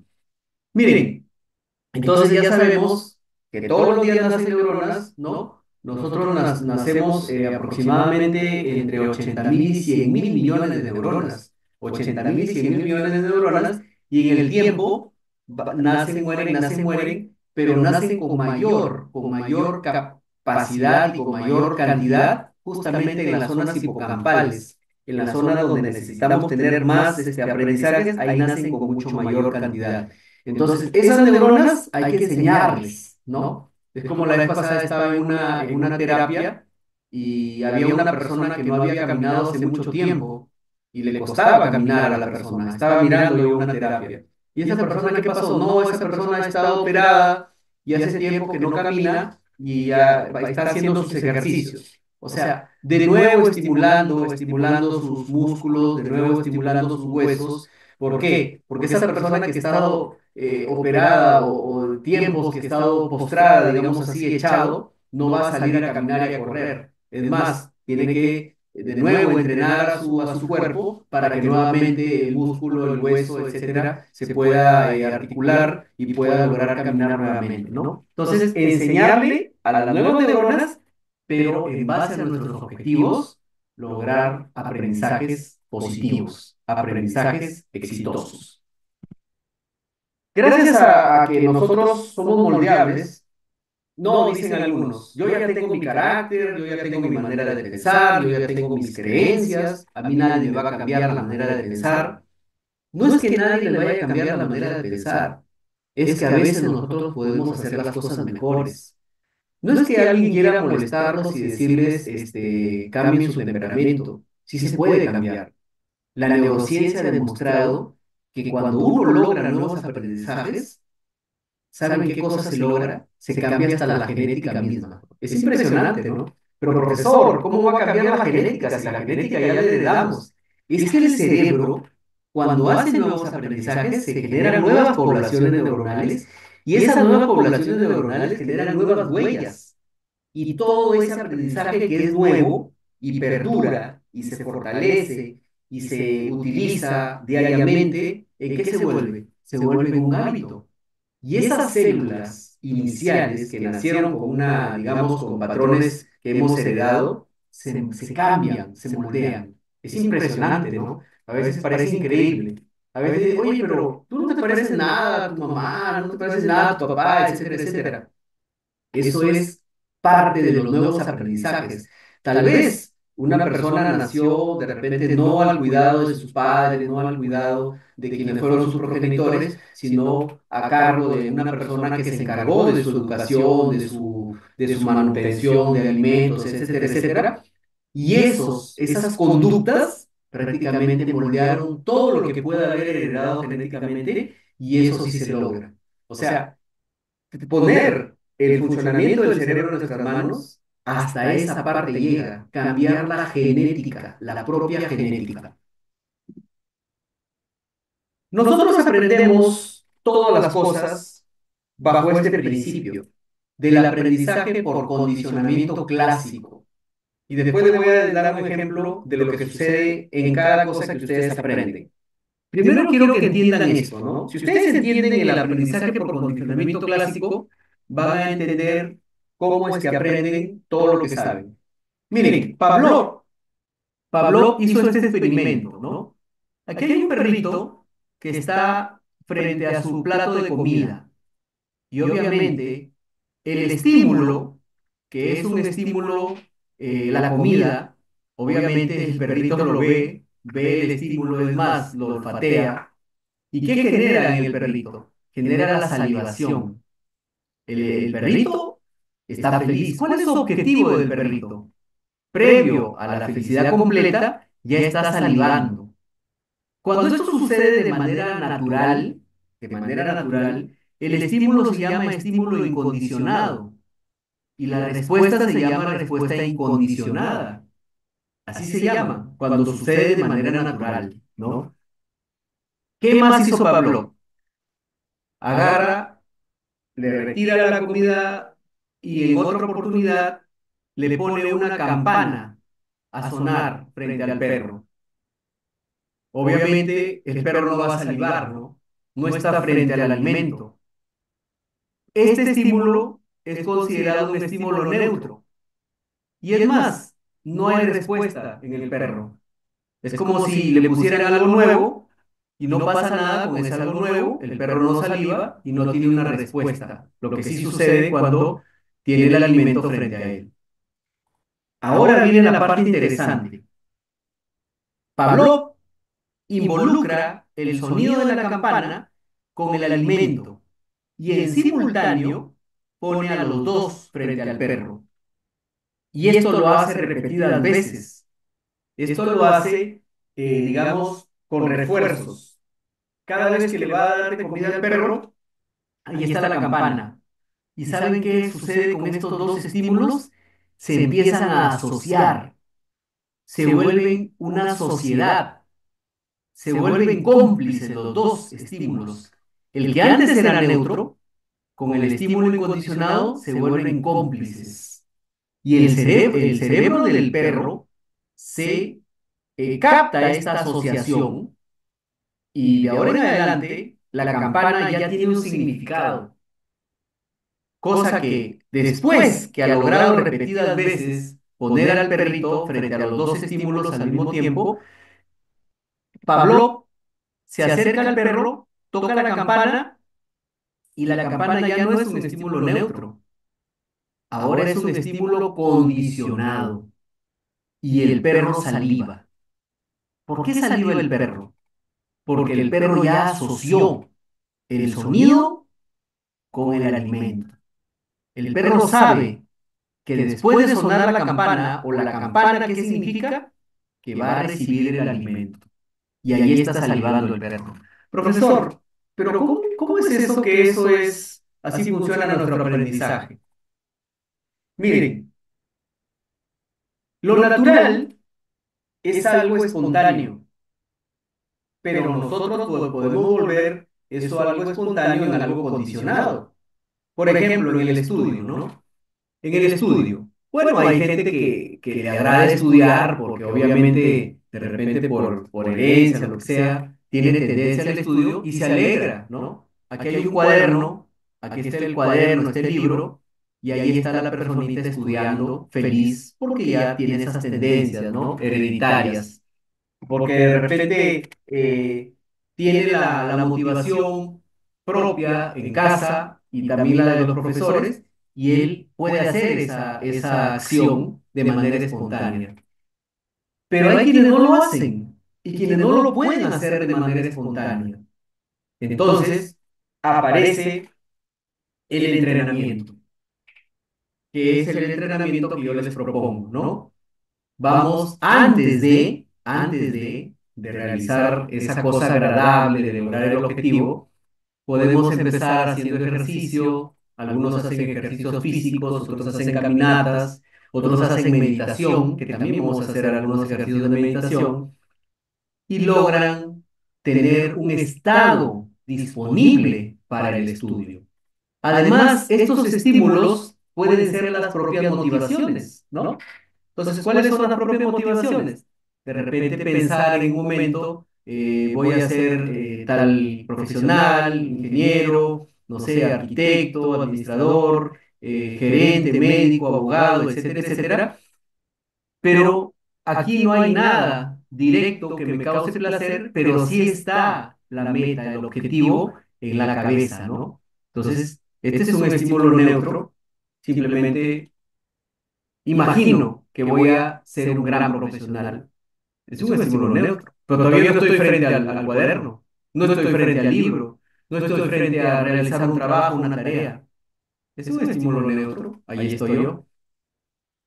Entonces, cuando voy a estudiar, cuando voy a tener al libro al frente, ¿qué vamos a hacer?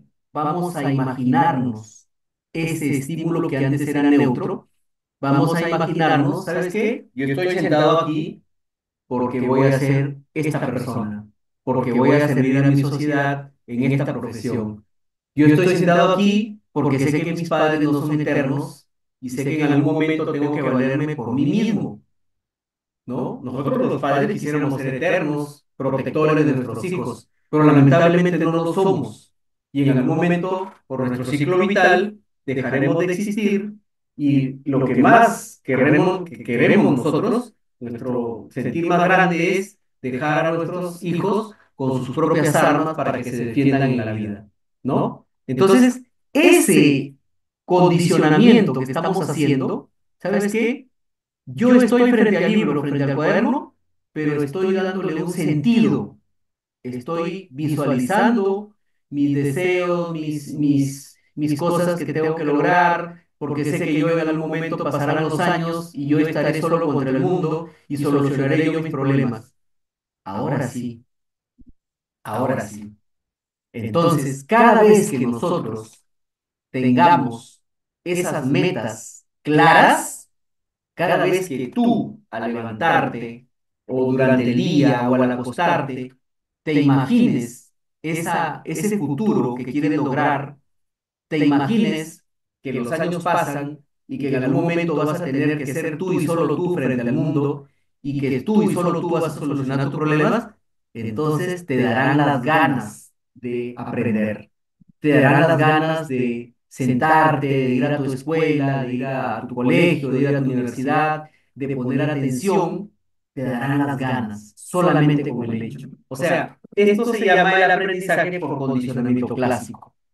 Nuestros aprendizajes se logran así y se logran también por refuerzo, ¿no? Cuando repetidas veces, si uno hace esto repetidas veces, si juntas en todo momento la motivación o la esencia, digamos, el significado por qué haces las cosas, y lo juntas con el estudio al mismo tiempo, entonces, ¿qué estás haciendo? Estás reforzando, reforzando y creando un hábito, creando una manera de vivir, creando una conducta que cuando uno repite siempre una acción, ¿en qué se convierte? Se convierte en un hábito. Y una vez que se convierte en un hábito, se hace de manera natural. Hay un colegio en Trujillo, donde estudiaron mis hijos, que tiene un eslogan, ¿no?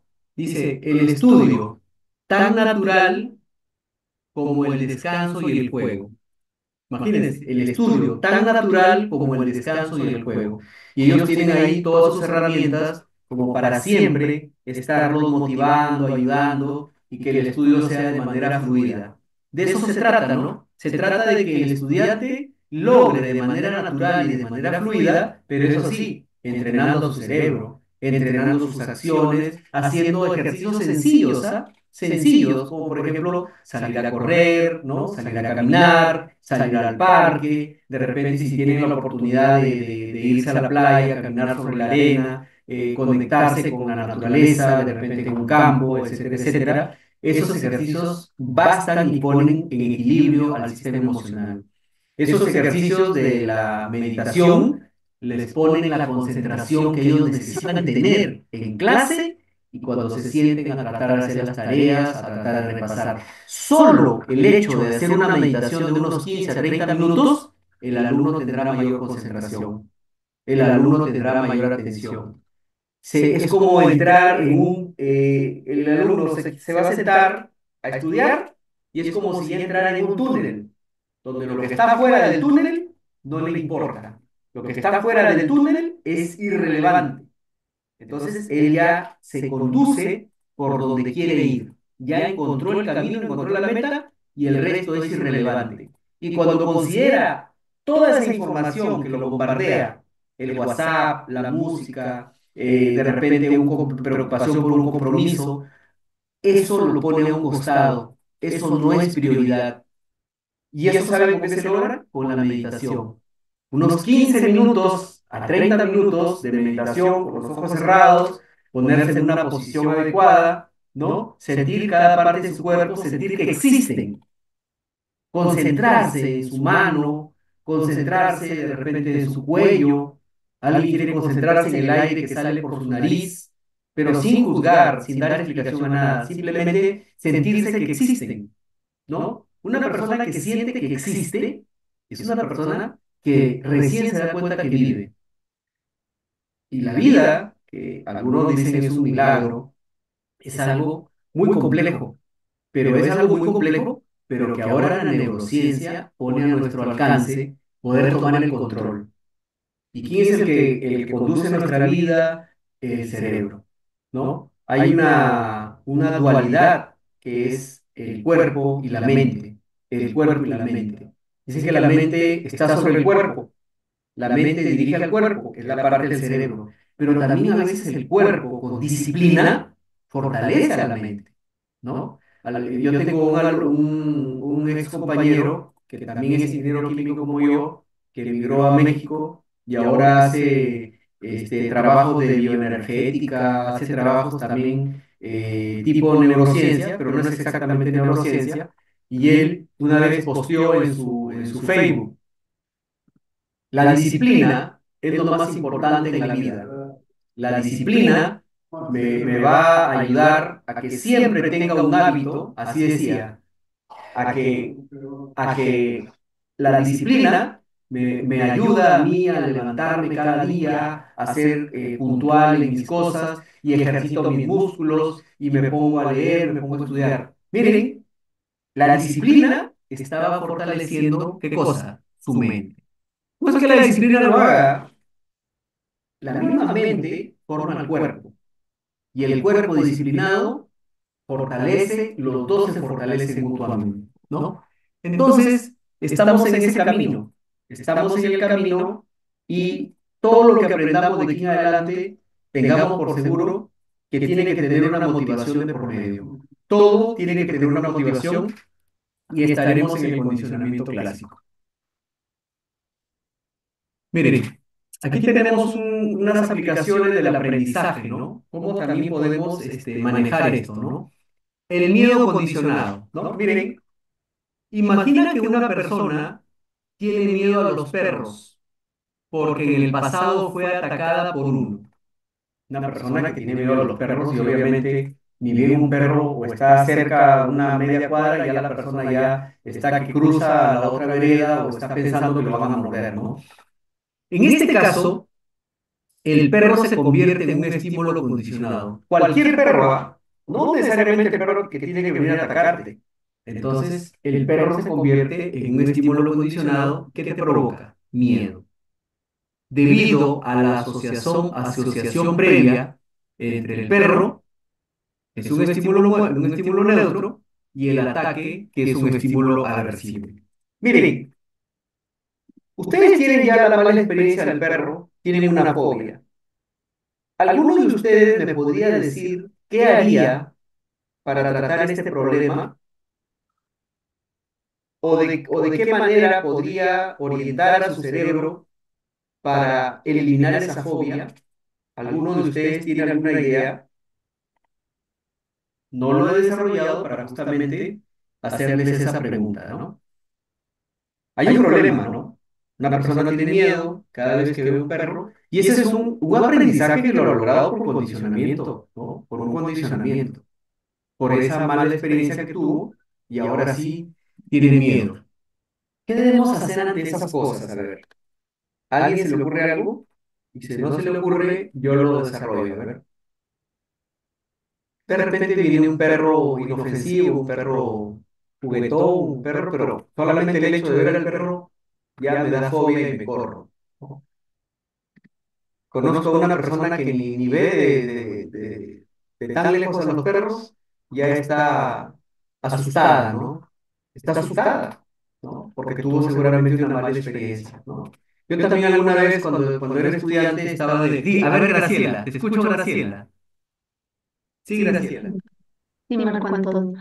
Bien, alguien me dijo en este caso, mira, Graciela, si es que, porque por esta zona por la que estoy, sí, pues hay muchos perritos y más de uno se me han acercado, incluso el hocico, como que han rozado un poco, pues, la pierna, ¿no? Entonces me decían, mira, si eso sucediera, los animales actúan por instinto, ¿no? Entonces, mi recomendación es tú ahí, tranquila, ¿no? Como que si no les hiciéramos caso y ellos realmente, bueno, no van a ser a más. Sí, el otro día vino un perrito bastante grande, no solamente con el hocico tocó mi pierna, sino que se paró y creo que quedó un poco más alto que yo. Entonces yo me acordé de esa recomendación, entonces tranquila, serena, una vez que se bajó, ya le dije a su dueño, le digo, es su perro, y ya bueno, el señor sí, ya le dijo, bueno,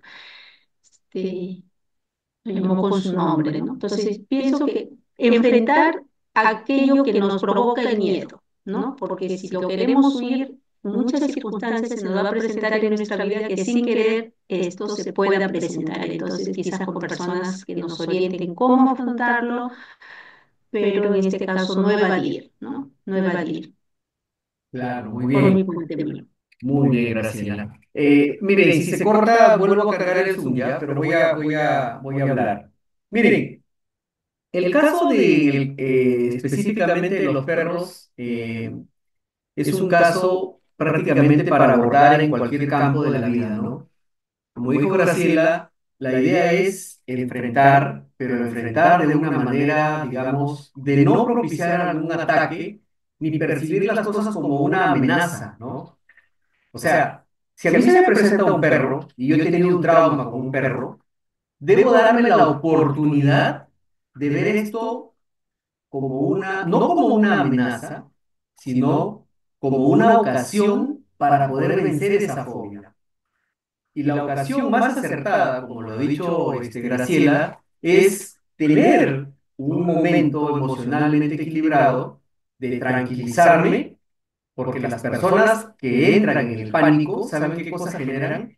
Generan unas ondas, digamos, de tipo perturbadoras. Así como la persona se perturba, se desespera, genera ondas perturbadoras.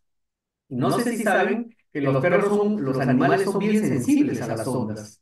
Son tan sensibles que ellos captan el buen humor, el mal humor, captan cuando los miras mal, captan cuando los quieres atacar y ellos se dan cuenta.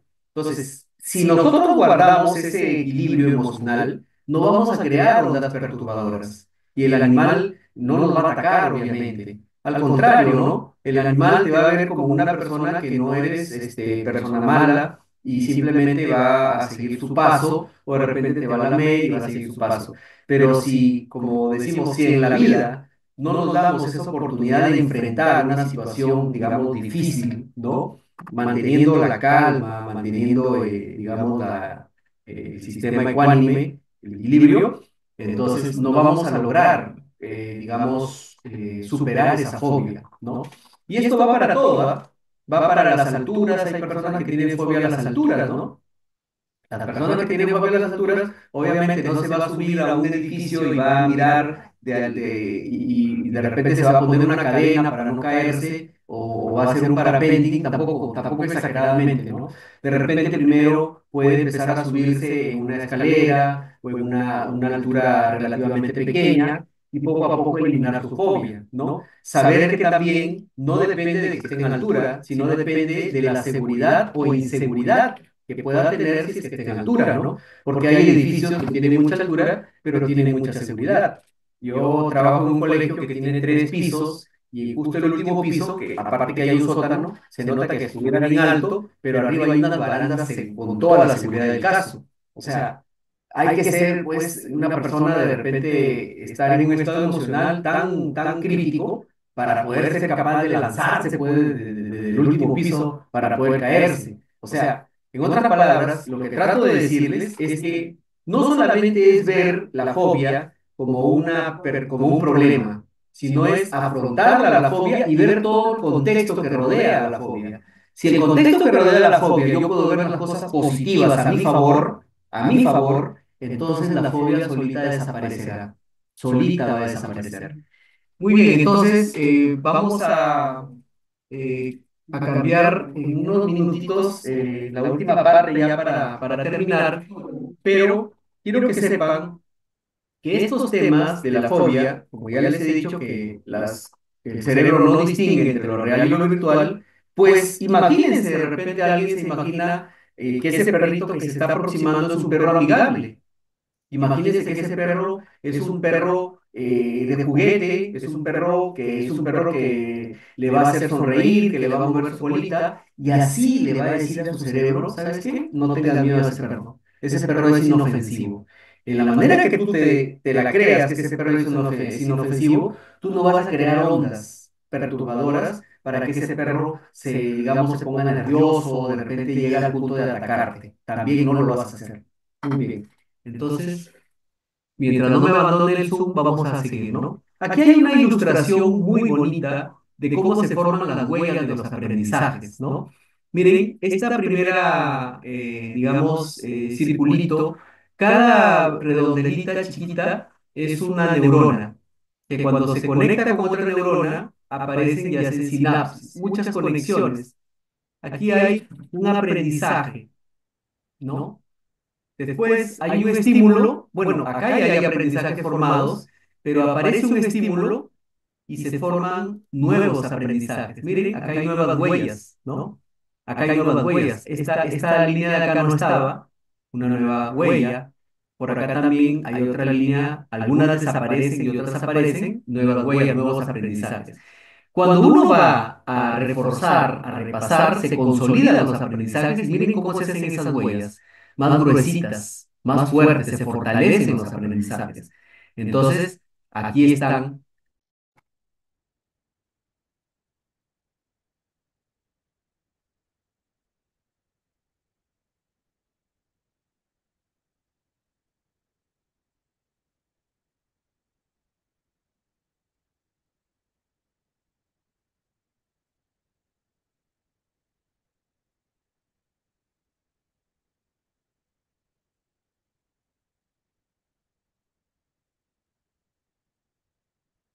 Filma lo mejor, amor.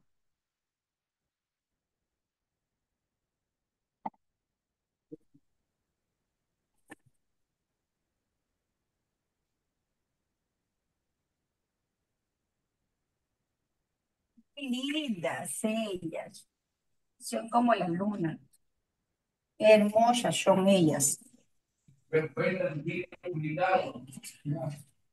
Ahora van a hacer negocio.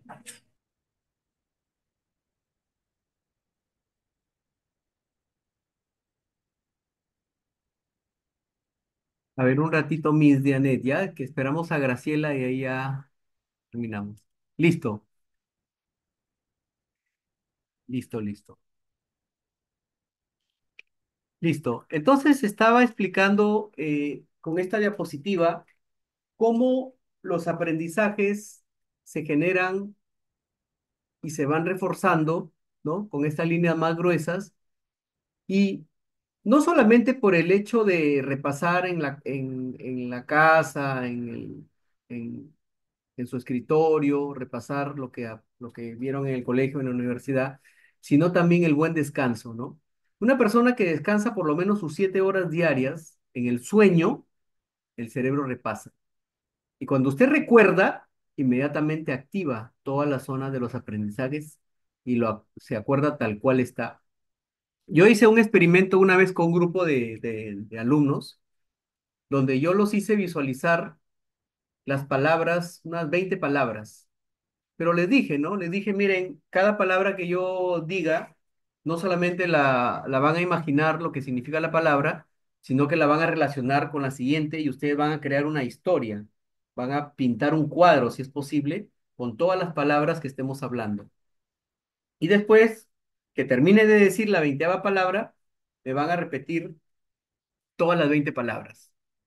Pero eso sí les digo, si lo hacen bien el ejercicio, es muy probable que al final se olviden de unas 3 palabras, o quizás más o quizás menos. Pero es muy probable que no se acuerden de las 20 palabras. Pero eso sí les digo, si han hecho bien el ejercicio de visualizar y de relacionar, le van a pedir a su cerebro que de nuevo recuerde, porque usted ha hecho bien el ejercicio de poner palabra tras palabra y hacer la imaginación respectiva de relacionarla. Y el cerebro se va a acordar de las que se ha olvidado, ¿no? Y así pasó, ¿no? Yo le decía, por ejemplo, planta. Ya, la persona se imaginaba una planta. Después le decía, carro.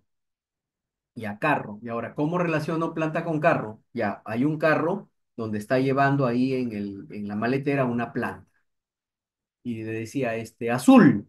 Ya bueno, el carro es azul, de color azul, y en la maletera está la planta. Y así les iba dictando 20 palabras, pero todo lo iban relacionando y lo iban imaginando.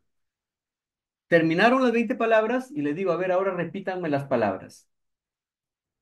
Se olvidaron como 4 palabras. Ahora díganle a su cerebro, recuerda cerebro, porque hice bien la visualización, hice bien y el cerebro empezó a trabajar.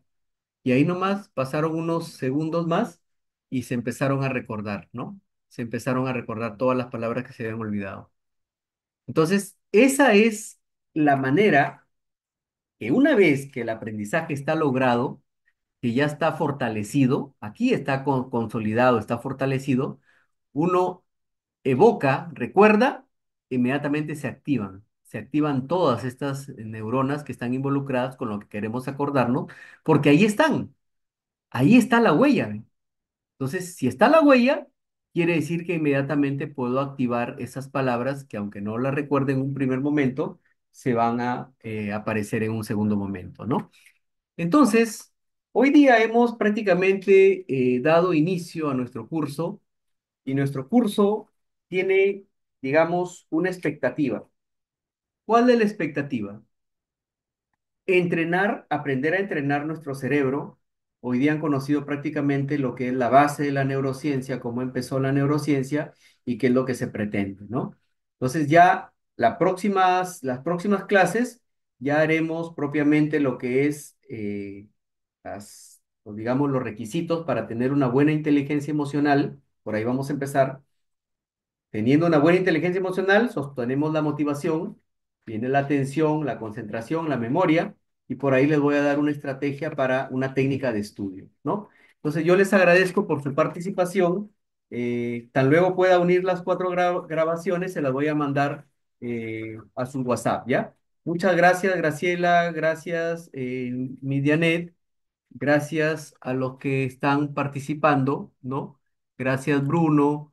Gracias, Joana. Ya se fue una señorita también que estaba aquí participando. Y gracias a todos, ¿ya? Que les vaya bien, que tengan un feliz domingo y nos encontramos, si Dios quiere, el próximo sábado, ¿ya? Todos los sábados nos vamos a encontrar.